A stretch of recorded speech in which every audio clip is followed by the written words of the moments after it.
దేవునికి మహిమ కలుగునుగాక. ప్రభు అయిన యేసుక్రీస్తు నామములో అందరికీ కూడా వందనాలు, శుభాలు తెలియజేస్తున్నాను. ప్రేమైన దేవుని పిల్లలారా, పరిశుద్ధ గ్రంథంలో నుంచి ఒక వచనాన్ని చదువుకొని ఆలోచన చేద్దాం. తెస్సలోనికి రాసిన మొదటి పత్రిక 4వ అధ్యాయము 2వ వచనం. కాగా మీరు ఎలాగూ నడుచుకొని దేవునిని సంతోషపరచవలెనో మా వలన నేర్చుకొనిన ప్రకారముగా మీరు నడుచుకొనుచున్నారు. ఈ విషయంలో మీరు అంతకంతకు అభివృద్ధి నొందవలెనని మిమ్మును వేడుకొని ప్రభు అయిన యేసునందు హెచ్చరించుచున్నాము. ప్రేమైన దేవుని బిడ్డలారా, అపోస్తలుడైన పౌలు మరియు భక్తులు తెస్సలోనిక సంఘానికి యొక్క ఉత్తరాన్ని రాస్తూ ఒక విషయాన్ని వారు అందులో రాశారు. ఏంటంటే, కాగా మీరు ఎలాగూ నడుచుకొని దేవునిని సంతోషపరచవలెను మా వలన నేర్చుకున్న ప్రకారముగా మీరు నడుచుకొనుచున్నారు. దేవుణ్ణి సంతోషపరచడం. సాధారణంగా మానవుల యొక్క ఆలోచనలు ఎక్కువగా తమ సంతోషాల మీద, తమ అవసరాల మీద, తమ కోరికల మీద దృష్టి, మనస్సు ఉంటుంది. ఇది దేవుని గురించిన జ్ఞానము కలిగి దేవుడు చెప్పినట్లుగా నడుచుకొంచు దేవుని యొక్క సంతోషాన్ని, దేవునికి కూడా సంతోషాన్ని కలిగించాలి. ఆయనకు కూడా ఒక మనస్సు ఉంది. మన సంతోషాలే మా సంతోషాలే కాదు, మనకు సంతోషాన్ని ఇచ్చేటటువంటి దేవునికి కూడా సంతోషాన్ని కలిగించాలని ఎవరైతే ఆలోచన కలిగి ఉన్నారో అట్టి వారికి, ప్రేమైన దేవుని బిడ్డలారా, ఇంకా అభివృద్ధి ఆ విషయంలో పొందాలని తెస్సలోనిక పత్రికలో పౌలు గారు రాస్తున్నారు. చూసారా, పౌలు గారు మరియు అపోస్తలులు దేవునిని సంతోషపెట్టే పనిలో ఉన్నారు.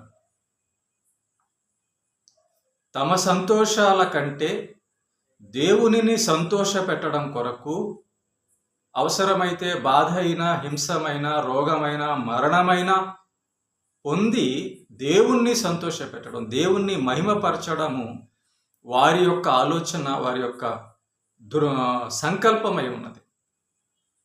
కనుక పౌలు అపోస్తలులు దేవుణ్ణి సంతోషపరచడం తెస్సలోనిక సంఘం చూసింది.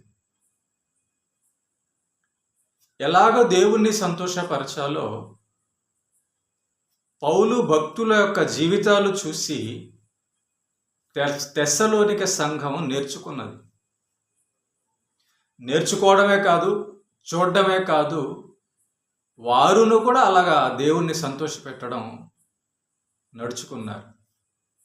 అదే విషయాన్ని ఇక్కడ పౌలు గారు రాస్తున్నారు. మా వలన నేర్చుకునిన ప్రకారముగా. మరి ఈరోజు భూమి మీద అనేక సంఘాలు ఉన్నాయి, దైవ జనులు ఉన్నారు, విశ్వాసులు అనబడే వాళ్ళు ఉన్నారు. దేవుని సంతోషాన్ని వెతికేవాళ్ళు ఎవరు?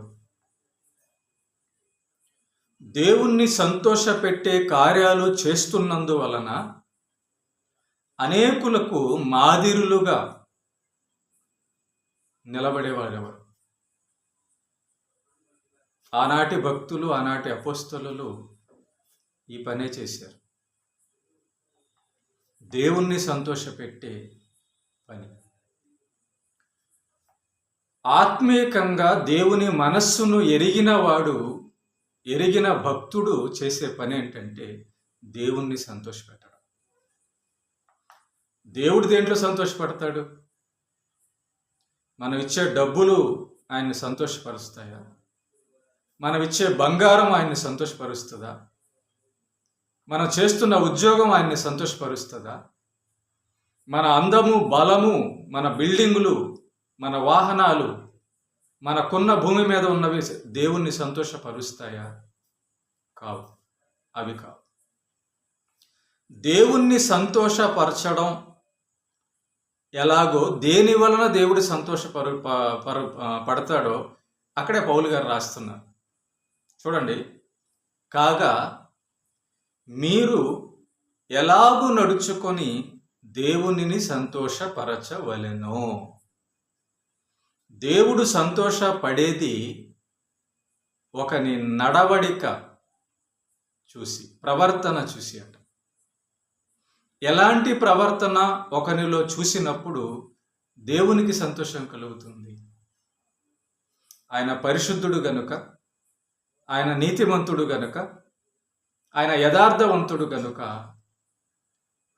అలాంటి ఆయనలో ఉన్న గుణలక్షణాలన్నీ కూడా ఒకడు తాను కూడా యథార్థవంతుడుగా, పరిశుద్ధుడుగా, నీతిమంతుడుగా, మంచివాడుగా, మేలు చేసేవాడుగా, కనికరము, జాలి, దయ, ప్రేమ కలిగిన వాడుగా ఒకనిలో ఆ గుణలక్షణాలన్నీ కూడా కనబడితే ఆ గుణలక్షణాలు కలిగిన వ్యక్తిని చూసి దేవుడు సంతోషపడతాడు. అవునండి.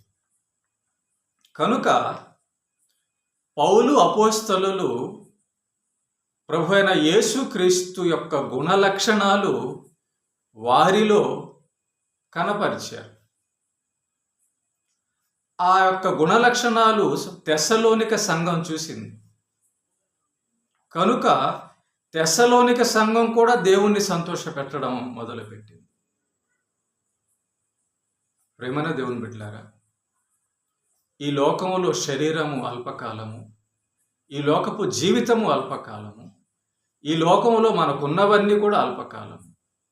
కనుక శాశ్వతంగా ఉండబోయే పరలోకాన్ని మనకు అనుగ్రహించే తండ్రి ఒక గొప్ప కార్యం చేశాడు. మనం సంతోషపడ్డానికి ఆయన ప్రియకుమారుడైన యేసుక్రీస్తును మరణానికి, బాధకు, శ్రమలకు అప్పగించాడు.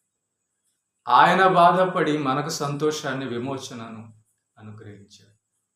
మరి ఇంత ప్రేమ, ఇంత కృప, ఇంత క్షమాపణ కలిగినటువంటి దేవునిని మనం సంతోషపరచడం న్యాయం కదా? ఆయన న్యాయవంతుడు కాబట్టి ఆయనను సంతోషపెట్టడానికి మనము శ్రమపడడం కూడా న్యాయమే. ఎల్లప్పుడూ మన సంతోషమే కాకుండా దేవుణ్ణి మనం సంతోషపెడితే ఖచ్చితంగా మనల్ని కూడా దేవుడు సంతోషపెడతాడు. దేవుణ్ణి సంతోషపెట్టడమే సంతోషం. దేవుణ్ణి సంతోషపెట్టడమే భక్తి. దేవుణ్ణి సంతోషపెట్టడమే ఈ లోకంలో మనం చేయవలసినటువంటి పని. కనుక ప్రేమందుని బిడ్డలారా, మనం సంతోషంగా ఉండాలి అంటే దేవుడు సంతోషంగా ఉండాలి మనల్ని చూసి. మనం నిత్యరాజ్యం వెళ్ళాలి అంటే దేవుడు మనల్ని చూసి సంతోషించి, మన నడివడకను చూసి సంతోషించి మనల్ని పరలోకానికి తీసుకొని వెళ్తాడు. కనుక దేవుణ్ణి సంతోషపెట్టే పని, ఆలోచన ఎల్లప్పుడూ మన జీవితంలో కలిగి ఉండి ఆయన్ని సంతోషపెడదాం. అది న్యాయం. కృపగలిగిన మా కన్న తండ్రి, మహోన్నతుడైన మా దేవ, నీ నామమునకు స్తుతి, మహిమ, ఘనత చెల్లిస్తున్నాం. మా కొరకు నాయన నువ్వు శ్రమ పడ్డావు, ఈ సృష్టి అంతా చేసావు, మా శరీరాన్ని చేసావు, నీ ఆత్మను మాకు అనుగ్రహించు. మా రక్షణ విమోచన కొరకు నీ ప్రియకుమారుని బలిగా అర్పించావు తండ్రి. నీ ప్రేమ గొప్పది. మా సంతోషం కొరకు నీవు బాధపడ్డావు, అందుని బట్టి స్తుతిస్తూ ఉన్నాం.